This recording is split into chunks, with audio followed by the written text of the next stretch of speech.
Dans la sourate 30, Allah parle des Romains, de la guerre qu'ils ont eue contre les Perses.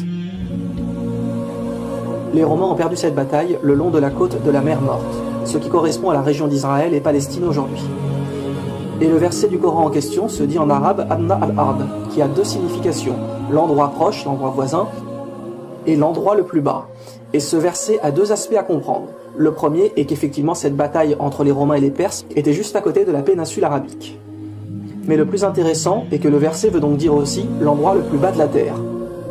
Traduit littéralement, le passage Adna al-Ard veut dire l'endroit le plus bas de la terre. Et si on s'intéresse à la géologie, nous savons aujourd'hui grâce aux satellites que l'endroit le plus bas de la terre est précisément cette côte de la mer Morte où a eu lieu cette bataille il y a 1400 ans. Absolument incroyable. Comment le prophète sallallahu alayhi wa sallam pouvait savoir que l'endroit le plus bas sur terre était au niveau de la mer Morte. Vous pouvez d'ailleurs le vérifier par vous-même, il vous suffit de taper sur internet le point le plus bas sur terre. Voici d'ailleurs une photo de Google sur Wikipédia qui vous prouve tout de suite une fois de plus le miracle du Coran. La bataille entre les Perses et les Romains s'est déroulée sur cette côte de la mer Morte, et que nous dit Dieu dans le Coran? Les Romains ont été vaincus dans la terre la plus basse.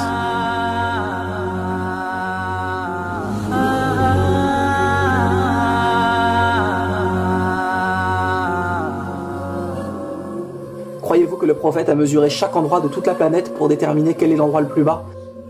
Cette vérité était absolument impossible à connaître sans la technologie d'aujourd'hui et les satellites.